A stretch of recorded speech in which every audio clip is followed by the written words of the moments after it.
జై స్వరాజ్య టీవీ ప్రేక్షకులకు తెలుగు భాషా దినోత్సవ శుభాకాంక్షలు. దేశ భాషలందు తెలుగు లెస్స అని ఒక కన్నడ రాజుచే ప్రశంసలు పొందినటువంటి భాష తెలుగు భాష. శ్రీకృష్ణదేవరాయల నోటిగుండా దేశ భాషలందు తెలుగు లెస్స అని నోరారా కీర్తించబడినటువంటి తెలుగు భాషా దినోత్సవాన్ని సెయింట్ గ్యాబ్రియల్స్ పాఠశాల కాజీపేటలో జరుగుతున్నది.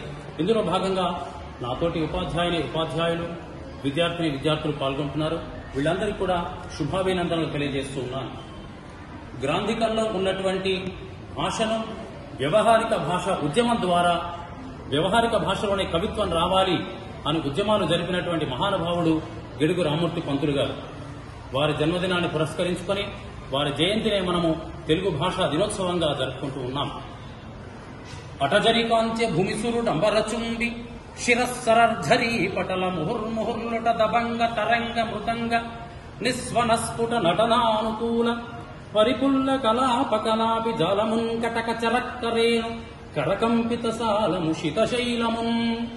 ఇంతటి గ్రాంధికంలో ఉన్నటువంటి తెలుగు భాష సంస్కృత సమాసాలతో దీర్ఘమైనటువంటి సమాసాలు కలిగి ఉన్నటువంటి భాషను సరళీకృతం చేయాలి, వ్యవహారంలో ఉన్న వాళ్ళందరికీ అందుబాటులోకి రావాలి అనే ఉద్యమాన్ని చేపట్టినటువంటి మహానుభావుడే గిడుగు రామ్మూర్తి పంతులు గారు. ఆనాడు వారు తప్పించినటువంటి తపన ఈనాడు నెరవేరిందనే చెప్పవచ్చును. ఎందుకంటే తెలుగు సాహిత్యం గద్యం, వచనం, గేయం, కథానిక రూపాల్లోకి ఎన్నో రూపాల్లోకి వచ్చేసింది. ఈనాడు మనం కవిత్వాన్ని గమనించినట్లయితే కోవెల సుప్రసన్నాచార్య స్వామి వారు అంటారు మాట, ఈనాడు వస్తున్నటువంటి కవితలను ఆధునిక పద్యాలు అని అభివర్ణించారు మహానుభావులు. ఈనాడు వస్తున్నటువంటి కవితల్లో కూడా హైకులు, మినీ కవితలు, నానీలంటూ ఆచార్య ఎన్ గోపి గారు నిర్వహిస్తున్నటువంటి నానీల వరకు వచ్చేసింది. కాళోజీ నారాయణరావు గారు చెప్పినట్లుగా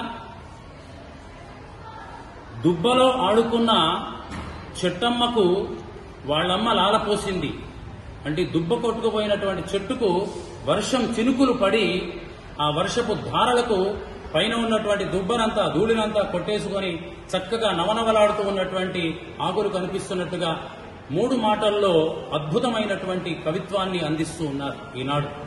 ఏడుస్తూ వస్తాం, ఏడిపించిపోతాం, మధ్యలో ఉన్న జీవితాన్ని నవ్వుతూ గడుపుదాం అంటూ అద్భుతమైనటువంటి కథానికలు, అద్భుతమైనటువంటి మినీ కవితలు, హైకులు, నానీలు వంటివి ఉద్భవిస్తూ ఉన్నాయి. తెలుగు మృత భాషగా మారుతోంది అంటున్నారు కొద్దిమంది. కాదు, అది 100% తప్పుగా భావించవచ్చు. ఒకనాడు శతక సాహిత్యం, పద్య సాహిత్యం, అలాగే రగడలు ఇలాంటివెన్నో రూపాంతరం చెంది ఈనాటికి కూడా చక్కగా మనం నవర్తించుకుంటూనే ఉన్నాం. కాకపోతే నేడున్నటువంటి భాష, ఆనాడున్నటువంటి భాష మార్పు చెందుతూ వస్తోంది. ఎందుకంటే నిరంతరం భాష మార్పుకు లోనవుతూ ఉంటుంది. అలా లోను కావడమే చైతన్యం. చైతన్యం లేకపోతే భాషకు మీరన్నట్టుగా ఇప్పుడు వాళ్ళు అంటున్నట్టుగా లేకుండా పోతుంది ఉనికి.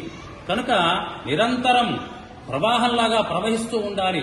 అలాంటి ప్రవాహమే ఈనాటికి జరుగుతోందనడానికి ఉదాహరణ ఆనాడున్నటువంటి శతక సాహిత్యంలో వచ్చినటువంటి శతకాలను గమనిస్తే ఈనాడు వస్తున్నటువంటి శతకాలు.